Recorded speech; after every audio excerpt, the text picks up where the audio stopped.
ഞാൻ ഓർക്കുകയാണ്, അദ്ദേഹം മാസ്കറ്റ് ഹോട്ടലിൽ നമ്മുടെ റിസപ്ഷനിലേക്ക് ഇന്നത്തെ ഇത്രയും വലിയ റിസപ്ഷനല്ല, അവിടേക്ക് നടന്നു വരികയാണ്. ലീഗ് പ്രവർത്തകരൊക്കെ അദ്ദേഹത്തിൻ്റെ കൂടെ സ്വാഭാവികമായിട്ടുമുണ്ട്.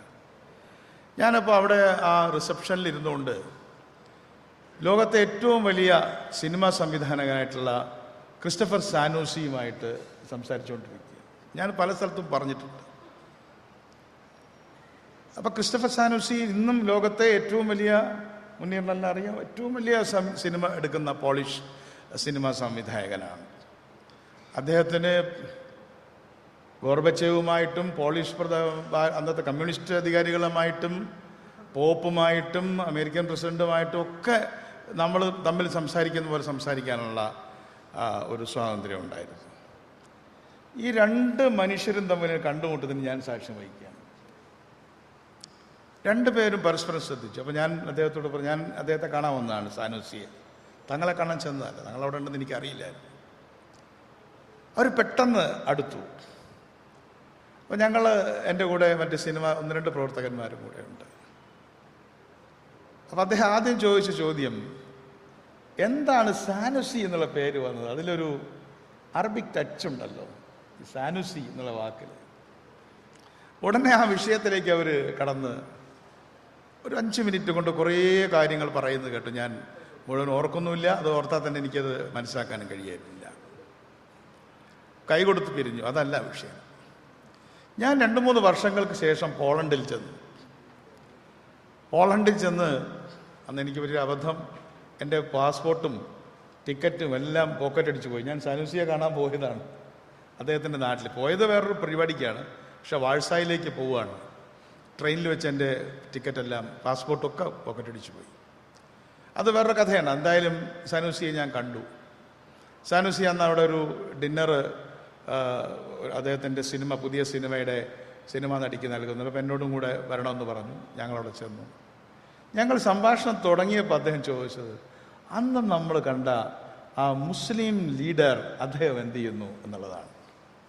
അപ്പം ഞാൻ ചോദിച്ചു, നിങ്ങളതിന് മാത്രം സമയമൊന്നും എടുത്തില്ലല്ലോ, ഈ ചുരുങ്ങിയ 2 വാക്കുകളല്ലേ? അതല്ല, അദ്ദേഹം വളരെ നേരത്തെ പറഞ്ഞ പോലെ റേഡിയൻസ് ഉള്ള ഒരാളാണ്, അദ്ദേഹത്തോട് എൻ്റെ ആദരവുകൾ അറിയിക്കണേ എന്ന് എന്ന് പറഞ്ഞാൽ നമ്മൾ മാത്രമല്ല, ക്രിസ്റ്റഫർ സാനൂസിയെ പോലെ ലോകപ്രസിദ്ധരായ ആളുകളെപ്പോലും ഒരു കാന്തം ഇരുമ്പിനെ ആകർഷിച്ച് തന്നിലേക്ക് അടുപ്പിക്കുന്നത് പോലെ അടുപ്പിക്കാനുള്ള വല്ലാത്തൊരു കഴിവ് ശിഹാബ് തങ്ങൾക്ക് ഉണ്ടായിരുന്നുവെന്ന് ഞാനിപ്പോഴും ഓർക്കുകയാണ്.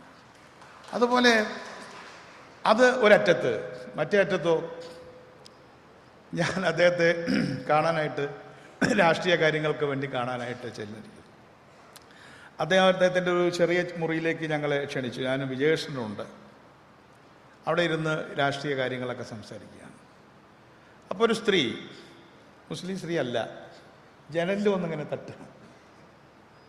അപ്പോൾ അത് എന്താ ചോദിച്ചു. തങ്ങൾ പറഞ്ഞിട്ടും ഓൻ വരുന്നില്ല എന്ന് പറഞ്ഞാൽ അവരുടെ മരുമോനാണ്. അപ്പം മരുമകൻ ഈ മോളെ നോക്കുന്നില്ല എന്നുള്ള പരാതിയുമായിട്ട് തങ്ങളെ കാണാൻ വന്നില്ലല്ലോ. അപ്പോൾ തങ്ങൾ ആ സ്ത്രീയോട് പറയുകയാണ്, ഒന്നുകൂടെ പറയൂ, നിർബന്ധമായിട്ട് ഞാൻ വരണമെന്ന് കാണണമെന്ന് പറഞ്ഞു എന്ന് പറയൂ. അത്രേ വേണ്ടു. അവരത് കേട്ടിട്ട് പോയി എന്ന് പറഞ്ഞാൽ, ഒരു നാട്ടിൻപുറത്തുകാരിയായിട്ടുള്ള ഒരു അമ്മൂമ്മയ്ക്ക് ജനലിൽ തട്ടി വിളിച്ച് തങ്ങളെ എൻ്റെ മരുവൊന്ന് വിളിച്ചിട്ട് വരുന്നില്ല എന്ന് പറയാനും അവരുടെ കുടുംബകാര്യങ്ങൾ, സോഫിസാഹിബിനെ കണ്ടില്ല, ഉള്ള ഒരു അടുപ്പം. ഈ രണ്ടറ്റത്തും ഉള്ള 2 സംഭവങ്ങൾ ഞാൻ നിങ്ങളോട് പറഞ്ഞത്. വലിയ വലിയ മനുഷ്യരായിട്ട് നമ്മൾ ഇടപെടുമ്പോൾ താഴെയുള്ള ചെറിയ മനുഷ്യരായിട്ടുള്ള ഇടപെടൽ നിർത്തിയിട്ടല്ല, തങ്ങളെപ്പോലെ 2 പേരെയും ഒരുപോലെ പിണങ്ങിപ്പോയ മരുമകനെ വിളിച്ചു വരുത്താനും ക്രിസ്റ്റഫർ സാനൂസിയെ കൊണ്ട് വർഷങ്ങൾക്ക് ശേഷവും ഹ്രസ്വമായ തൻ്റെ ഭാഷണം അനുസ്മരിപ്പിക്കാനും കഴിവുള്ള ഒരാൾ ജീവിച്ചിരുന്നുവെങ്കിൽ അത് ശിഹാബ് തങ്ങൾ മാത്രമായിരുന്നു എന്ന് പറയാൻ ഞാൻ ആഗ്രഹിക്കുന്നു. അദ്ദേഹം ചെയ്ത രാഷ്ട്രീയ കാര്യങ്ങൾ, ബാബറി മസ്ജിദിൻ്റെ കാലത്തെടുത്ത അദ്ദേഹത്തിൻ്റെ പൊസിഷൻസ്, അതൊന്നും ഞാൻ സമയക്കുറവുകൊണ്ട് ഇവിടെ പറയാൻ ആഗ്രഹിക്കുന്നില്ല. എന്തായാലും ഞാനിന്ന് ഇവിടെ പ്രിപ്പയർ ചെയ്ത് വന്നിട്ടുള്ളത് 2 കാര്യങ്ങളാണ്. ഒന്ന് ടെററിനെ കുറിച്ചുള്ള ചില കണക്കുകളാണ്. മറ്റൊന്ന് വാർ ഓൺ ടെറർ എവിടെ എത്തി എന്നതിനെക്കുറിച്ചുള്ള ഒരു അന്വേഷണമാണ്. എവിടെയാണ് ടെറർ, എവിടെയാണ് വാർ ഓൺ ടെറർ? നിങ്ങൾക്ക് എത്ര പേർക്ക് ആ വിഷയം, ഞാൻ മുന്നേറുള്ള പറയുമായിരുന്നു, അതിനൊരു സബ്ജക്റ്റായിട്ട് തന്നെ നമ്മൾ പഠിക്കേണ്ടതായിട്ടുണ്ട്. ഞാൻ കുഞ്ഞാലിക്കുട്ടി സാഹിബ് അത് ശ്രദ്ധിക്കാം എന്ന് എന്നോട് പറയുകയുണ്ടായി.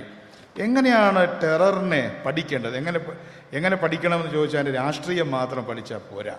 എങ്ങനെയാണ് ടെററുമായി ബന്ധപ്പെട്ട ആളുകൾ കൈകാര്യം ചെയ്യുന്നത്, എങ്ങനെയാണ് പാശ്ചാത്യ മാധ്യമങ്ങൾ അതിനെ കൈകാര്യം ചെയ്യുന്നത് എന്ന് വളരെ സൂക്ഷ്മമായി നമ്മൾ പഠിക്കുകയും മനസ്സിലാക്കുകയും ചെയ്യാറുണ്ട്. ഇപ്പോൾ ടെററിനെ കുറിച്ച് പറഞ്ഞു തുടങ്ങിയാൽ ആ വിഷയവുമായി ബന്ധപ്പെട്ട ആളുകൾ ചോദിക്കുന്ന ഒന്നാമത്തെ ചോദ്യം, നിങ്ങൾ ഗ്ലോബൽ ടെറർ ഇൻഡെക്സിൽ എത്രാം സ്ഥാനത്താണ്? എന്തിനാ ഇൻഡെക്സ്? എല്ലാറ്റിനും ഹ്യൂമൻ ഡെവലപ്മെന്റ് ഇൻഡെക്സിൽ കേരളം വളരെ മുന്നിലാണ് എന്ന് പറയുന്നത് പോലെ നിങ്ങൾക്ക് എത്ര പേർക്ക് അറിയാമെന്ന് എനിക്ക് അറിഞ്ഞുകൂടാ, ഇന്ന് ടെററിനെ കുറിച്ച് ആളുകൾ സംസാരിക്കുന്നത് ഗ്ലോബൽ ടെറർ ഇൻഡെക്സിൽ നിങ്ങൾ എവിടെ നിൽക്കുന്നു എന്നതിനെ ആശ്രയിച്ചാണ്. ടെറർ ഇൻഡെക്സ് കണക്കാക്കിയിട്ടുള്ളത് 10 ഏറ്റവും മുകളിൽ 10, പിന്നെ അതിൻ്റെ താഴത്തേക്ക് എല്ലാവരും താഴത്തേക്കാണ്. ഇന്നിപ്പോൾ 10 മാർക്ക് കിട്ടാൻ യോഗ്യതയുള്ള ഏക രാജ്യമായിട്ട് കണക്കാക്കിയിട്ടുള്ളത് ഇറാഖാണ്. അപ്പോൾ ഇറാഖിനെ 1-ാം സ്ഥാനത്ത് വെച്ചാൽ പിന്നെ 2-ാം സ്ഥാനത്ത് അഫ്ഗാനിസ്ഥാൻ, അതുപോലെ തന്നെ പാകിസ്ഥാൻ, നൈജീരിയയിൽ സാമാന്യം നാമനെയാണെങ്കിൽ മറ്റേ കൂട്ടർ ഉപയോഗിക്കുന്നത് ഇസ്ലാമോഫോബിയയാണ്. ഇവിടെയാണ് കേരള മുസ്ലിമാൻ.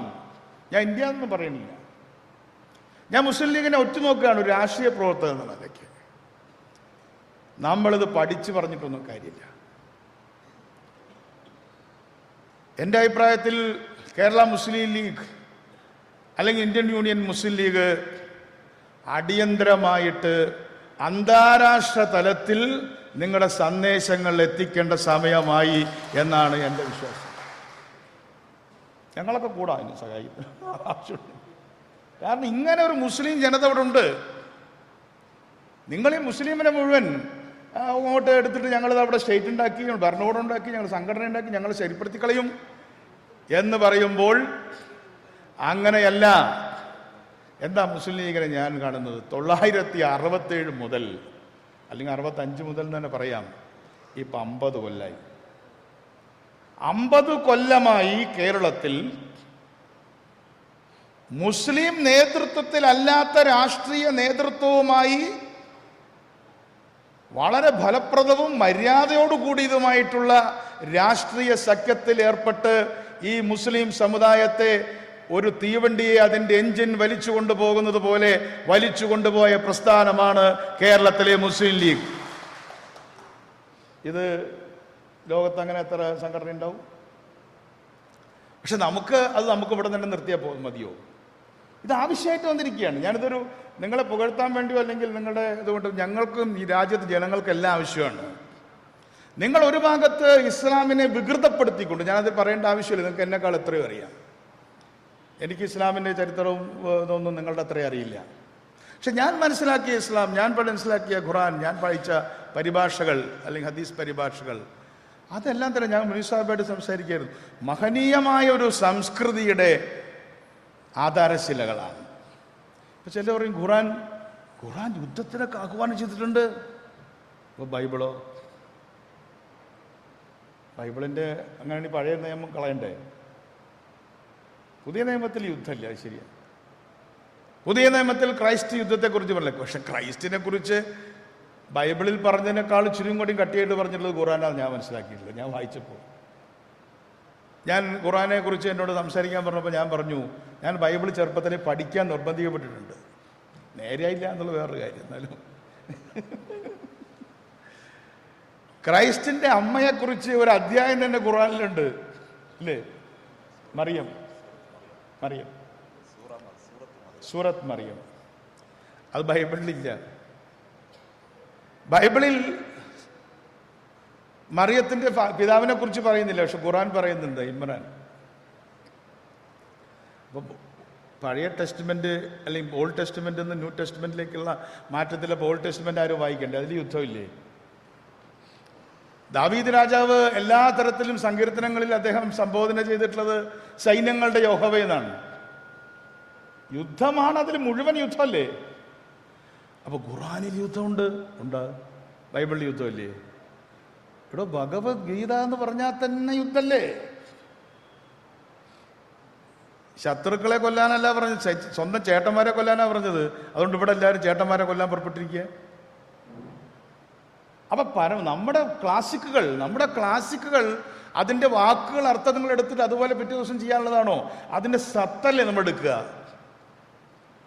ഖുർആന്റെയും ഭഗവത്ഗീതയുടെ ആയാലും ബൈബിളിന്റെ ആയാലും സത്തെടുത്ത് അത് ആധുനിക ജീവിതത്തിന്റെ വഴികാട്ടികളും വഴിവിളക്കുകളും ദീപസ്തംഭങ്ങളും ആയി നിർത്തുന്നതിന് പകരം അങ്ങനെ വികൃതവൽക്കരിച്ചുകൊണ്ട് ടെറർ സമ്പ്രദായമായിട്ട് ഇറങ്ങുമ്പോൾ അതേ നാണയത്തിൽ എന്ന് പറയുന്നത് പോലെ ഇസ്ലാമോഫോബിയ ഇന്ന് ലോകത്ത് ആഞ്ഞടിച്ചുകൊണ്ടിരിക്കുക. ഇപ്പൊ ബ്രെക്സിറ്റ്, ആ ബ്രെക്സിറ്റിന്റെ അകത്ത് യുണൈറ്റഡ് കിങ്ഡം ഇൻഡിപെൻഡന്റ് പാർട്ടിയുടെ അകത്ത്, ഫ്രാൻസിലെ നാഷണൽ ഫ്രണ്ടിന്റെ അകത്ത്, നിങ്ങൾക്ക് എത്ര പേർക്ക് അറിയാമെന്നറിയില്ല, നോർവേ ഒരു ചെറിയ രാജ്യമാണ്.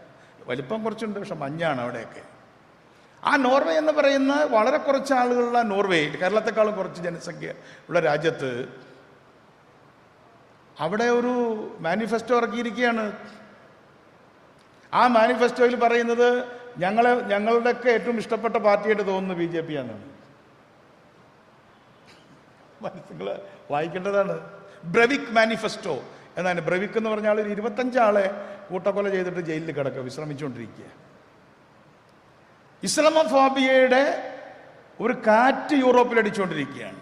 ഓസ്ട്രിയയില് ജോൺ സ്ട്രാ തോൽപ്പിക്കാൻ കഴിയൂ എന്നാണ് എൻ്റെ പ്രസംഗത്തിൻ്റെ ഏറ്റവും ചുരുങ്ങിയ പൊരുൾ. ഞാനൊരു 2-3 മിനിറ്റ് കൊണ്ട് ഞാൻ നിർത്താം. ഇത് ഇന്ന് തുടങ്ങിയതല്ല. ചിലർ പറഞ്ഞു ഇസ്രായേൽ ഉണ്ടായതിനു ശേഷമാണ്. അല്ല, ഇസ്രായേൽ ഉണ്ടായത് 2ാം ലോക മഹായുദ്ധത്തിന് ശേഷമാണ്.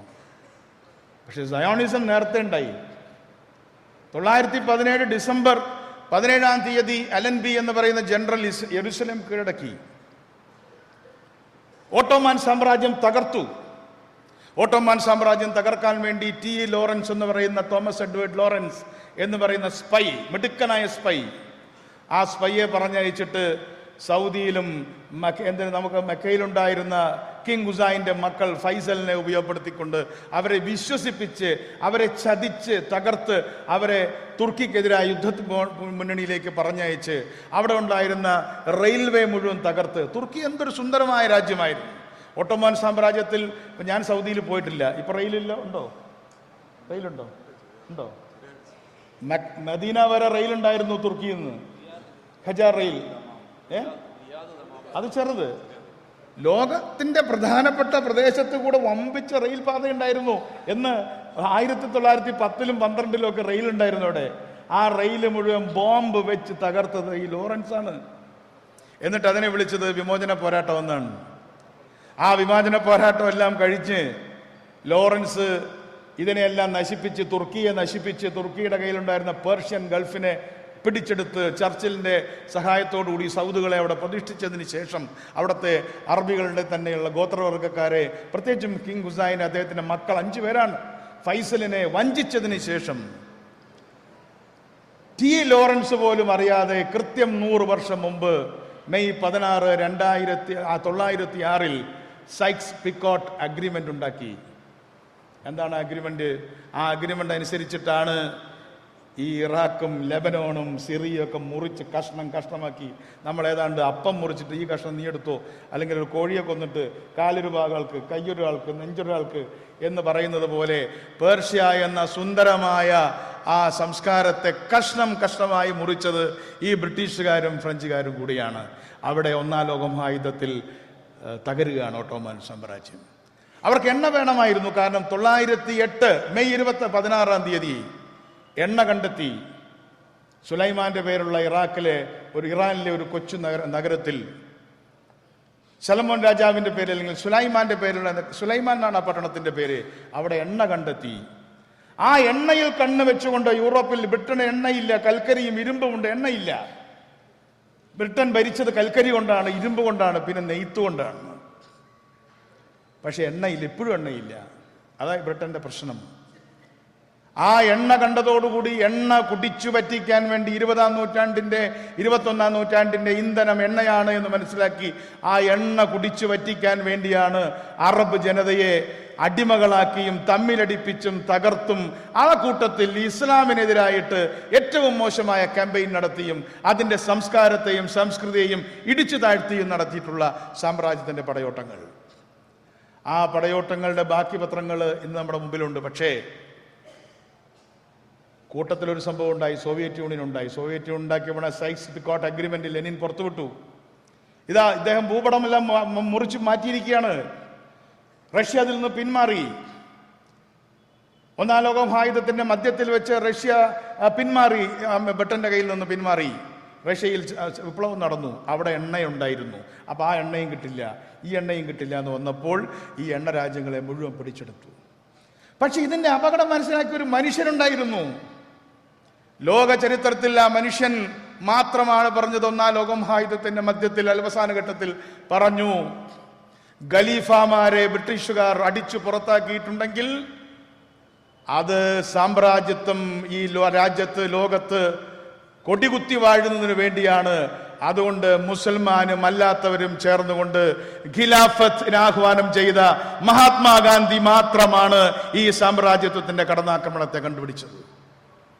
ഖിലാഫത്ത് നടന്ന സ്ഥലമാണ് കേരളം. പക്ഷെ അതിന് നേതൃത്വം കൊടുത്തത് കേളപ്പനായിരുന്നു, മാധവൻ നായരായിരുന്നു, എം പി നാരായണ മേനോനായിരുന്നു. പക്ഷെ പല പ്രശ്നങ്ങളും ഉണ്ടായി. അത് മറ്റൊരു കഥയാണ്. അതിന് പല പാളിച്ചകളും പറ്റിയിട്ടുണ്ടാവാം, പിന്നെ പോരാട്ടങ്ങളും നടന്നിട്ടുണ്ടാവാം. അതാണ് വാര്യംകുന്നന്റെ പേര് നമ്മൾ കൂടെ പറയുന്നത്. പക്ഷേ ആ ഖിലാഫത്തിന്റെ രാഷ്ട്രീയം സാമ്രാജ്യത്വ വിരോധമായിരുന്നു. അതുകൊണ്ട് സാമ്രാജ്യത്വത്തിനെതിരായിട്ടുള്ള ജനകീയ പ്രതിരോധം ഗാന്ധിയും അലി സഹോദരന്മാരും ചെയ്തതുപോലെ തന്നെ ആവർത്തിക്കണമെന്നല്ല. ഒരു ഭാഗത്ത് സാമ്രാജ്യത്വത്തിന്റെ കൊള്ളക്കെതിരായിട്ടും ഈ ടെററിസ്റ്റുകളുടെ വിവരക്കേടിനെതിരായിട്ടും മുസ്ലിം ജനസാമാന്യത്തെ മാത്രമല്ല മറ്റുള്ളവരെ കൂടുതൽ പഠിപ്പിക്കേണ്ടത്. എനിക്ക് മുസ്ലിം ജനസാമാന്യത്തെ ഒന്നും പേടിയില്ല, അവർക്ക് ബുദ്ധിയുള്ളവരാ.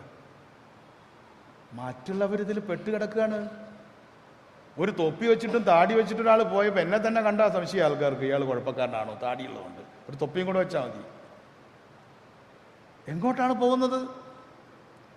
മുസ്ലിം ചിഹ്നങ്ങൾ, മുസ്ലിം രീതികൾ, മുസ്ലിമിന്റെ വസ്ത്രധാരണം, അവന്റെ ഭാഷ, അറബി ഭാഷ, അതാണെന്ന് ഇവിടെ നമ്മൾ അനുസ്മരിക്കുന്നൊരു വിഷയം.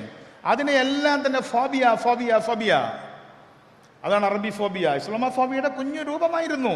ഞാൻ SFIയുടെ പ്രസിഡന്റാണ്. ഇസ്ലാമോഫോബിയയുടെ കുഞ്ഞു രൂപമായിരുന്നു. 5ാമത്തെ മന്ത്രി ഇസ്ലാമോഫോബിയയുടെ രൂപമായിരുന്നില്ലേ? ഈ ഇടതുപക്ഷ ജനാധിപത്യ മുന്നണി, ഈ ഇവിടെ CPM-ന് നേതൃത്വമുള്ള മുന്നണി, ഇപ്പോൾ BJP വന്നു എന്ന് BJPയുടെ പല സ്ഥലത്തും BJPയുടെ പുഷ്പങ്ങൾ താമര വിരിഞ്ഞു എന്ന് പറഞ്ഞപ്പോൾ ആ താമരയ്ക്ക് വളരാനുള്ള ചളി ഉണ്ടാക്കി കൊടുത്തത് നിങ്ങളുടെ ലീഗ് വിരുദ്ധ പ്രചരണമല്ലേ കഴിഞ്ഞ 5 വർഷക്കാലത്ത്? അപ്പൊ അതുകൊണ്ട് ആ ഫോബിയ ആരെയും പിടിക്കാം. ശരീഅത്ത് വിവാദം ഉണ്ടാക്കി, ഫോബിയ ഉണ്ടാക്കിയില്ലേ 86-ൽ? അതിന്റെ പ്രൊഡക്റ്റ് അല്ലേ CMP? MBR മാത്രമല്ലേ പറഞ്ഞുള്ളത് പൊട്ടത്തരമാണ്. അപ്പൊ അതുകൊണ്ട് ഈ ഫോബിയാക്കുകളെയും അതുപോലെ തന്നെ മാനിയാക്കുകളെയും, ഈ ടെറർ മാനിയാക്കുകളെയും ഇസ്ലാമോഫോബിക്കുകളെയും ഒരേ നാണയത്തിൽ എതിർക്കണമെങ്കിൽ സമചിത്തതയോടുകൂടി പ്രശ്നത്തെ സമീപിക്കുന്ന മുസ്ലിം ലീഗിനെ പോലുള്ള പ്രസ്ഥാനങ്ങൾ മുസ്ലിം സമുദായത്തെ അല്ല പഠിപ്പിക്കേണ്ടത്. അവരെ മാത്രം പഠിപ്പിച്ചാൽ പോരാ, മറ്റു സമുദായങ്ങളെയും മതേതര വിശ്വാസികളെ കൂടി പഠിപ്പിക്കാനുള്ള ചുമതല മുസ്ലിം ലീഗിനുണ്ട് എന്ന് ഈ സമയത്ത് പറയാൻ ഞാൻ ആഗ്രഹിക്കുക.